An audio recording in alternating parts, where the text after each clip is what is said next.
What is up, gamers? We are back once again, and today we are going to be going over a really good video topic. I know it has kind of been gone over in the past, but I wanted to do my own personal take on the rights and wrongs of Prismatic Titan. Let's go. Starting off with supers. So, actually, wait, before I start on that, I'm going to be going over supers, melees, grenades, aspects, and your class ability. I will not be going over fragments or the transcendence grenade, just because, first of all, fragments, there's a lot of things to go over there, because there's so many fragments. And then transcendence grenade, I mean, I don't want to go into all of that. I just want to go into the main things they gave it. Facets are different. Transcendence grenade is different. I just want to go into what Bungie actually let us have on Titan. So, let's start with supers. So now, supers, I actually think Bungie did really well with supers. Like, I wasn't mad at them about that. Like, Twilight Arsenal is an incredible super, providing not only good damage, but a debuff. And that pickup after you throw it is just the icing on the cake. It's one of the best damage supers, I think, in the game now. And it's probably one of Titan's only options to really be in a meta damage session. Thunder Crash is also really, really good. I was glad they gave us this instead of Fists of Havoc, because Fists of Havoc is not very good. And Thunder Crash hits like a truck. Put that with Curious of the Falling Star. It's one of the best burst damage supers in the entire game.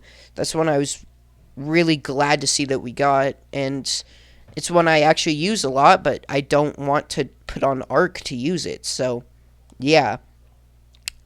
Alright, Blade Fury. I know they had to give us this because we only have one strand super, but Blade Fury is a really, really good option for close range because Twilight Arsenal is more of a ranged boss super, and Thunder Crash is only really needed for shorter damage sessions.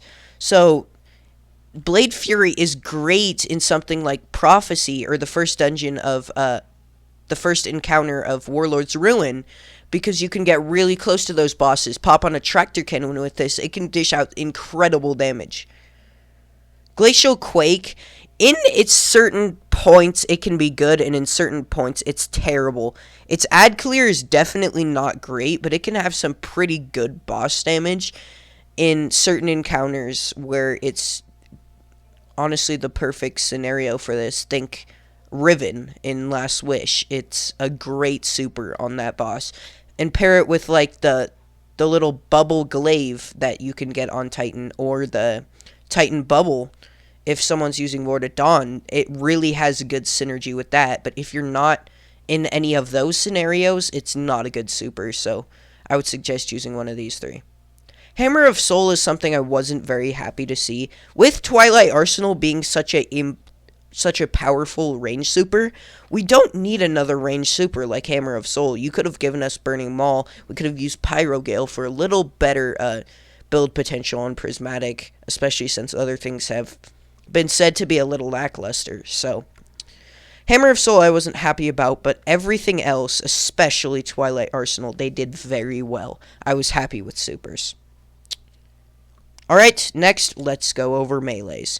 So, for melees, Hammer Strike is one that I wasn't really happy to see. I know Hammer Throw has always been like incredibly powerful, especially if you have a different bind for it. You can just spam it into a boss, and I know it's been very powerful, but since all of these other things have happened with this subclass, I really think it could use it for some solid, at least better build potential, because Prismatic Titan, as I said, has been a little underwhelming.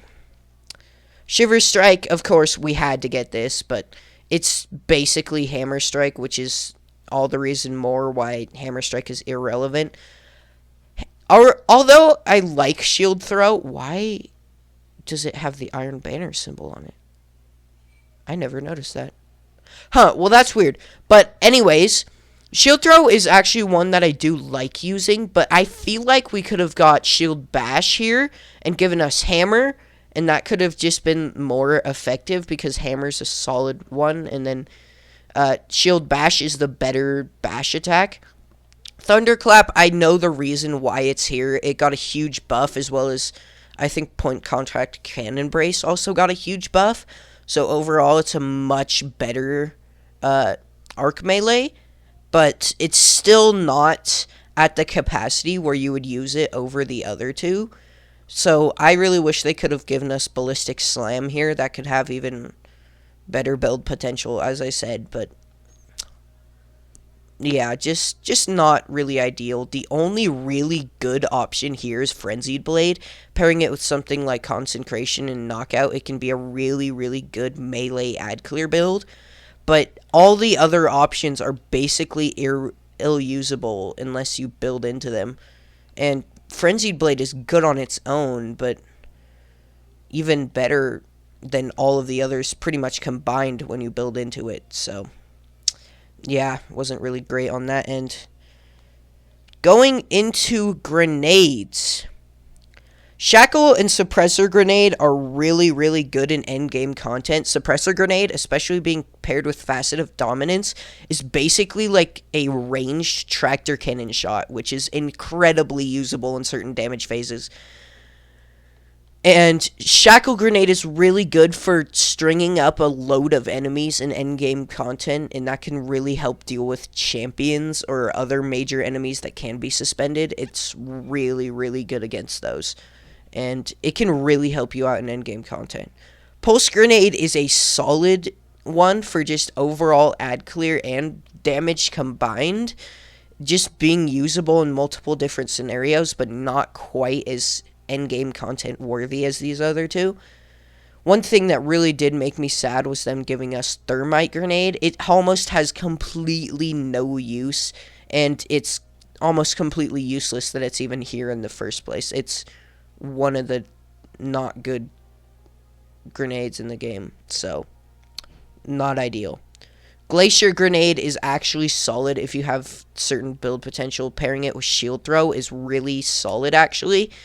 You can just place a Glacier Grenade and then throw a shield and blow it up and, like, destroy a whole wave of ads. But you do kind of have to build into it, and on its own, it's a pretty bad grenade, only making a few stasis crystals when you can do that with a legendary weapon with Headstone. So, just not really that ideal. Alright, aspects. This is where it gets interesting. I really think they could have done better with aspects. Although Concentration and Knockout is a very good combo, it's almost necessary that you use these two to even be competitive in a loadout. Everything else is almost completely ill-usable. Drainer's Lash being okay at ad clear and kind of having to be built into. Having some synergy with Thruster, it's just not that great. Like, it can be interesting, but it's not exactly powerful at all. Diamond Lance is one I was really not happy to see. As much fun as it is not a good stasis aspect. They could have given us something like Tectonic Harvest with the new Frost Armor buff, and we could have been able to build into that for survivability. One of the main problems with Prismatic is its survivability, and seeing that Knockout is the only survivability aspect, unless you count Unbreakable, it's really underwhelming, especially since you have to build so much into melees to get Knockout to be consistently working for that survivability. Unbreakable is one, although they did Twilight Arsenal so well, Unbreakable really isn't that powerful, only making a little shield, and the blast isn't even that powerful in the first place either. So it's just kind of not that great. It's an interesting one to use, but it's not very powerful enough where it would get any usability. So Knockout and Concentration are basically required. Concentration doing really well with Frenzy Blade, but you have to build so much into it where it's just like you can't do anything else, and your boss damage is really lacking on this subclass.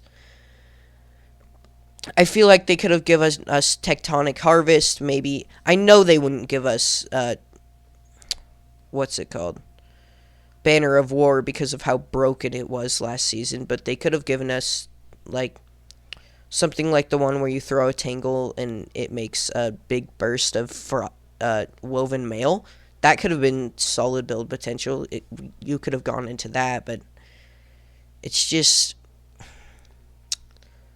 yeah, Dringer's Last really isn't ideal. Diamond Lance also is just underwhelming, and Unbreakable is just kind of mid. So, just not very great there. Now, we'll go really short into class abilities. You might be asking why, but that's because Thruster is here as well, so we got 3 of them. Thruster is only really usable when you build into it. Putting something like Dranger's Lash and a Buoyant Leap, it's possible for it to be powerful, but it's not really usable enough where you would actually use it, especially in endgame content where Thruster plus Dranger's Lash is like you have to be so close to an enemy and then dodge away from them. It's really in a dangerous situation, so you would rather just use it with one of the barricades, and it's just not really ideal. A lot of people have been using it with Hazardous Propulsion for a solid damage thing there, because it's faster to thrust than just put down a barricade. But still, especially on its own, Thruster is completely underwhelming, only being like a little dodge attack, where barricades last much longer and charge up pretty fast too. They're really more usable in that scenario. So, actually, you know what? I'll go over fragments for a second. Since there's so little survivability on this subclass, you're basically required to use as much survivability in the fragments section as you can. What's basically required is Facet of Blessing, Protection, Mending, and Purpose. Purpose being an Orb of Power will give you some sort of damage resistance when you pick up an orb, depending on what your super is. So that could be Frost Armor, Woven Mail, Overshield, Restoration, or Amplified. Amplified not being a survivability perk, but if you're not using Thunder Crash, you'll be getting survivability, and Amplified is good too anyways. Facet of Mending is a really solid one with grenade kills curing you. I think that also works with the Transcendent Grenade, which can be some really solid build potential, especially if you're using a solid Ad Clear grenade like Pulse Grenade or Shackle. And it can even be good with other grenades like Suppressor. So, that's solid. Facet of Protection is one that's really good when you're surrounded by combatants. You have more health, you're more tanky, and you resist more damage. That's one that's almost completely necessary on this subclass. And Facet of Blessing being really, really good with Consecration Knockout, and Frenzied Blade with Melee Final Blow starting health regeneration. That is really solid, but you have to almost dump every single fragment and one of your aspects all into survivability for it to be even viable, leaving only one aspect slot, your grenade slot, and your super to do damage, which is really not ideal in a high end game subclass where you would want to have both powerful Ad Clear and damage. So that's the main problem with Prismatic, but it actually can be usable with what I've just said. I hope you guys enjoyed. That was the rights and wrongs of Prismatic Titan. I hope you guys take my advice, and I'll see you guys later. Bye.